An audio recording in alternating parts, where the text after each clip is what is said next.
Madame, Mesdemoiselles, Messieurs, bonsoir. Heureuse de vous retrouver pour la dernière sortie de Info Pacifique pour cette semaine. Le journal et titres, bienvenue.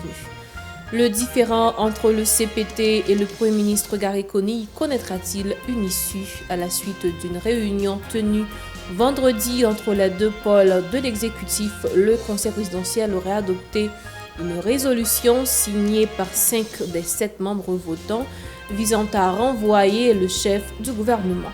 Le Conseil présidentiel de transition a convoqué ce vendredi en urgence le haut état-major des Forces armées d'Haïti ainsi que le haut commandement de la PNH afin de leur transmettre de nouvelles directives. À l'occasion du 30e anniversaire du ministère à la condition féminine, le président du CPT, Leslie Voltaire, a encouragé les femmes à continuer de s'engager dans la lutte pour l'avancement du pays, soulignant qu'aucun changement véritable n'est possible sans leur participation. Installez-vous, le développement, c'est après la pause. Madame, Monsieur, bienvenue dans le développement du journal. Une réunion a été tenue vendredi à la villa d'accueil entre le Conseil présidentiel de la transition et le Premier ministre Gary Conille. 3 conseillers présidents ont été présents, notamment le président du CPT, Leslie Voltaire, ainsi que Frinel Joseph et Régine Abraham.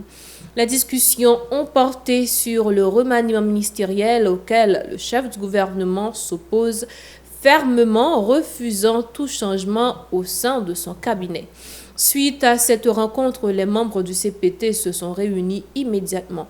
Une résolution signée par 5 des 7 membres votants de l'organe présidentiel aurait été adoptée en vue de demander le renvoi du Premier ministre. Seuls Laurent Saint-Cyr et Edgar Leblanc-Fils se sont abstenus de signer ce document.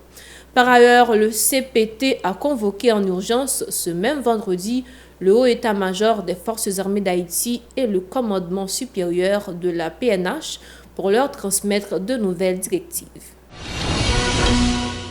Le ministère à la condition féminine et aux droits de la femme a commémoré vendredi leur 30e anniversaire autour du thème « Même combat pour une société sans fausse côté ».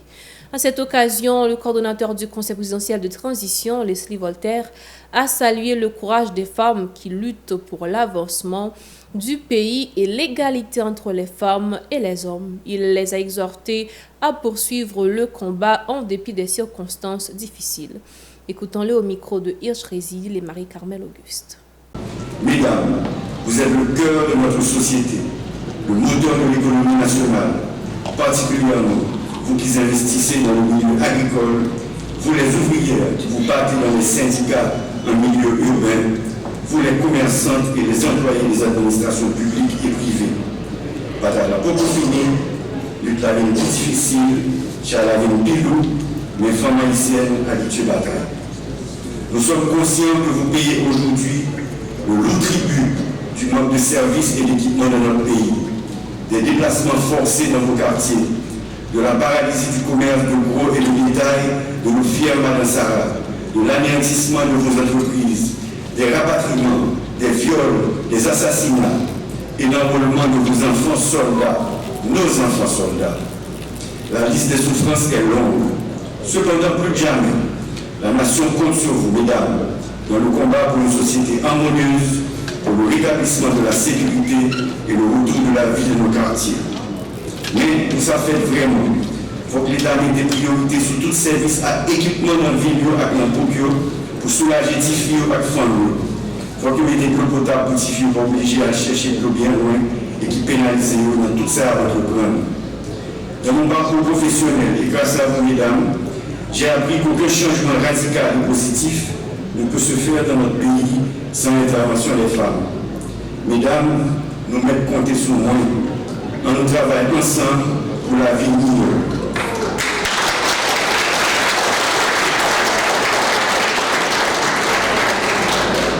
Pas bien société sans force côté tout le monde c'est monde, sans bataille famille.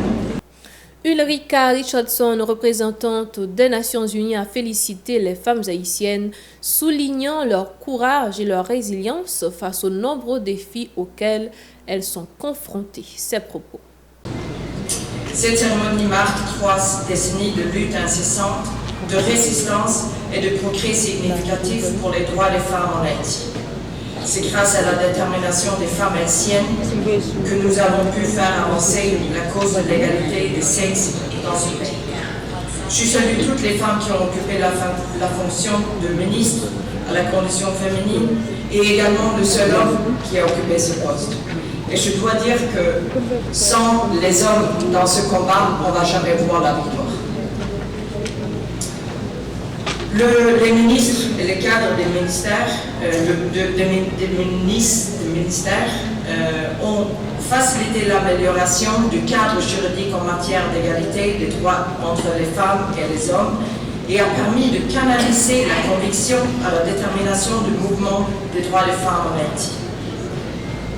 Les avant-gardes, les 30 ans d'existence de ce ministère sont le fruit de combats des femmes haïtiennes qui ont longtemps milité pour leurs droits. Et ça, c'est connu hors des frontières d'Haïti.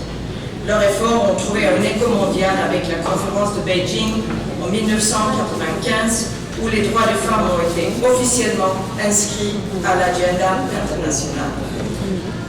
Grâce à leur résilience, des progrès notables ont été accomplis dans les 30 dernières années. Les employés de la Direction générale des impôts ont repris lundi la grève 2 semaines après avoir observé une trêve. Ils exigent la révocation de l'actuel directeur général Jean-Emmanuel Casséus ainsi que de meilleures conditions de travail. Cette situation a paralysé toutes les activités au sein de l'institution. Carlo Joseph, un employé de la DGI, a déclaré que la grève se poursuivra jusqu'à la publication de l'arrêté nommant un nouveau directeur. Il a précisé que les revendications incluent également une augmentation salariale, une assurance santé, l'obtention d'une carte de débit, des formations continues et des équipements adéquats pour améliorer la qualité des services de l'institution. Écoutons-le au micro de Yasmine Sanon et Franz Michael Stevens. Après une négociation qui était faite, parce qu'il y a ensemble de revendications, nous avons des revendications qui étaient à court terme, à moyen terme et à long terme. Nous avons chita sur ensemble de revendications avec nous, nous avons dit mais ça a été qu'à répondre. Côté nous-mêmes, nous avons dit, nous avons pris une trêve humanitaire pour nous faciliter les contribuables aux jeunes services, parce que nous disons nous ne pouvons pas quitter les contribuables à souffrir trop. Dans la trêve là, nous avons dit toute présence Casséus dans le bureau, nous avons retourné dans la grève nous encore. Nous campons là, nous disons nous dans la grève pour juste que les ont arrêté sorti, ils ont nommé l'autre directeur général, ça n'a pas levé grève là, l'autre directeur ça n'a pas chita ensemble avec sur ensemble de revendications nous. Ensemble de revendications nous, il faut qu'on statut particulier pour DGI. Nous demandons un ajustement salaire, nous dit qu'il faut que DGI ait un traitement spécial qui c'est un statut particulier. Nous demandons un cadre de débit pour ajuster le cadre de débit. Nous demandons promotion pour employés. Nous demandons une assurance de qualité. Nous disons, depuis l'arrivée de Casséus, nous disons 90% des GI pas fonctionner, des GI écraser la tête. Contribuables venir, ils pas qu'à jouer un service, pas qu'à un matériel de perception pour servir contribuables. Nous disons non, nous disons faut Casséus aller pour DGI qui joindre pour le service, gens doivent servir pour contribuables qui joindre service, ils doivent joindre. Plus loin, l'employé dit reconnaître les impacts négatifs de la grève sur les contribuables et ses conséquences néfastes sur l'économie du pays. En ce sens, il exhorte les autorités à prendre les mesures nécessaires pour doter la DGI d'un nouveau directeur. Suivons-le.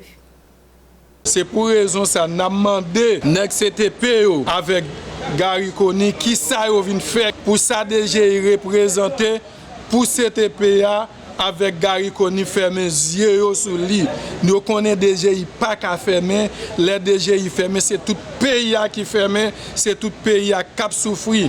Faut que Gary Koni avec même CTPA prenne une décision rapide pour changer directeur général là pour DGI capable de fonctionner. Mais c'est ça nous demandé, nous dit Gary Koni avec même CTPO suspend faire jouet manger terre c'est pas ti moun yo faut yo comprendre ça qu'a privé là. Yon pays fin créé dans état lié comme ça, économie pas gagné cap marché, nous connait ça DGI représenté, DGI pas arrêté fermé. Faut que Gary Koni ensemble avec même CTP prend une décision rapide pour changer un directeur, pour changer directeur général là qui c'est Jean-Emmanuel Kasséis, pour nommer un autre directeur pour nous chiter avec sur ensemble de revendications pour DGI capable de fonctionner, pour contribuables capable de joindre service, gens pour joindre service et pour rentrer dans le trésor public pour l'État capable de fonctionner. La protection civile de Port-au-Prince indique que le recensement des personnes déplacées en raison des récentes vagues de l'insécurité se poursuit. Jimmy Jean-Julien, coordonnateur technique de la protection civile pour la région métropolitaine, a affirmé que les enregistrements des personnes déplacées et une enquête visant à recueillir des informations sur leur situation et leur nombre sont en cours au lycée Marie-Jeanne, situé à l'impasse Lavaux. Il convient de rappeler que les récentes attaques des gangs armés contre le quartier de Solino ont provoqué le déplacement de plus de 12 000 personnes selon l'OIM. Jimmy Jean-Julien est au micro de Véron Arnaud et Franz Michael Stevens. Écoutons-le. J'en vais regarder des là, après il y a tout le monde qui là qui a pour enregistrer. Nous voyons pas aussi facile les gens qui quittent pour l'état vivre là, pour vivre et héberger dans un espace qui bat pour lui. Et c'est vrai l'État pour des supports mais pour nous ce pas suffit. Nous comprenons, mais comprendre engouement pour tout ça bénéficier. Mais il y a des critères qui établissent les enregistrements. Par exemple, femmes enceintes, handicapées. Quand nous deuxième âge, c'est toujours eux-mêmes qui nous ciblent d'abord pour enregistrer. Là, c'est un enregistrement qu'a fait. Et puis, il y a une enquête qui a fait tout. Suite à une discussion qui est faite, il a interrogé pour comment il a servi à ça et il a continué tout avec l'enregistrement. Le responsable de la protection civile a déploré la crise qui fragilise le système éducatif, signalant que de nombreux enfants ne peuvent pas se rendre à l'école à cause de la situation sécuritaire du pays. Il a précisé que des programmes d'accompagnement pour les déplacés sont disponibles, tout en rappelant que le dernier recensement date du 11 septembre dernier. Ses propos. Dans la question de gens qui ne pas à l'école, même bien avant ça existait, qui pas à l'école déjà. Mais pour il y a un maximum qui pas à l'école. Ça qui est à l'école est assez minime. Et on va jouer sur chaque centime, on va venir 5 à l'école. On va comprendre. Et les on va faire calculer là, après ça représente dans un espace qui a environ 6 000 personnes. On va comprendre, sur chaque centime, c'est 5 à l'arrivée à l'école. Le dernier recensement fait là, il était le 11 septembre. Nous avons fait dans la soirée pour remonter les chiffres de GPC, pour nous coordonner avec l'ONM, qui est l'Office national des migrants, et pour voir comment déplacer les gens. Ils ont travaillé sur la question des chiffres de tout. Et raison, je pense qu'il fait beaucoup de statuer sur lui, c'est parce qu'il y a l'autre quartier qui a déplacé encore et nous apprécions les gens là toujours. Nous prenons le soin, chaque famille ou chaque monde qui vient là, pour nous enregistrer, pour nous mettre un update dans la question chiffre. Certains déplacés ont exprimé leur frustration face à l'aggravation de leur situation, signalant que près de 15 mois après avoir été contraints par des gangs armés de fuir leur domicile, ils sont toujours laissés à l'abandon. Ils se plaignent de la privation d'eau potable, de nourriture, de soins de santé et de l'absence de soutien. Écoutons.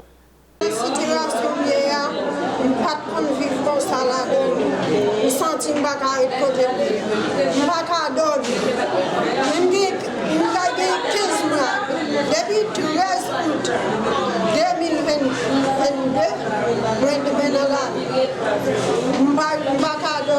je suis manger.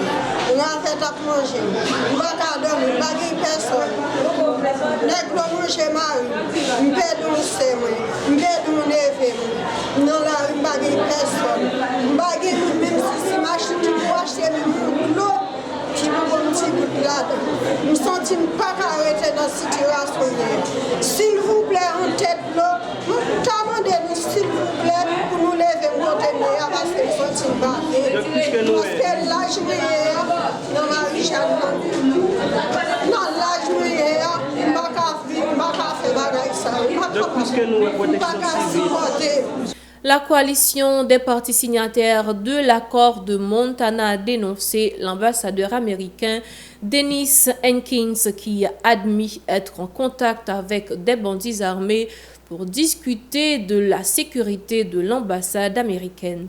Le porte-parole du KPSAM, Ernso Ertilus, a appelé le Conseil présidentiel de transition à agir conformément à l'article 136 de la Constitution pour assurer la bonne marche du pays et gérer ses affaires diplomatiques. Par ailleurs, il a exhorté la présidence à convoquer à nouveau le PM Gary Coney afin qu'il fournisse des explications sur la véritable mission des mercenaires présents en Haïti. Suivons-le au micro de Yasmine Sanon et Marie-Carmel Auguste. En ce qui a trait avec grosse déclaration ça que l'ambassadeur américain a fait, en vertu de loi qui baille rôle un ambassadeur jouer en dedans du pays, m'a dit population que l'ambassadeur a une seule plus grosse mission, c'est encourager bonne relation bilatérale, multilatérale entre pays d'Haïti et l'autre pays. Nations Unies l'a sanctionné les gens qui parlé avec gang, eh bien nous sommes tendés, il y a un ambassadeur qui pas respecter aucun monde dans le pays, il déclare que il qu'on parler ensemble avec gang pour sécuriser employés avec bâtiment ambassade américaine. Nous venons dénoncer l'ambassadeur américain pour nous dire que nous continuer à parler ensemble avec les gens qui ont des armes, pays par nous. Quel que soit nègre qui vient ou femme qui vient, comme ambassadeur de notre pays, il doit respecter. C'est peut-être ça. Au regard de l'article 136 de la Constitution, qui fait de la présidence, du président, le garant du bon fonctionnement de toutes les institutions publiques, de prendre en urgence sa responsabilité de cette affaire. À travers Ouakapessam, le peuple a demandé pour que yo retourne gagner une rentrée illégale des mercenaires. Gary Coney fait comprendre que c'est des formateurs. C'est peut-être ça n'a dit. C'est peut-être l'autre fois encore. Kapessam a demandé pour que pour le bail compte sur rentrée mercenaire ça. Madame, Monsieur, c'est la fin de cette édition du journal. Bon week-end sur la télévision Pacifique. Au revoir et à bientôt.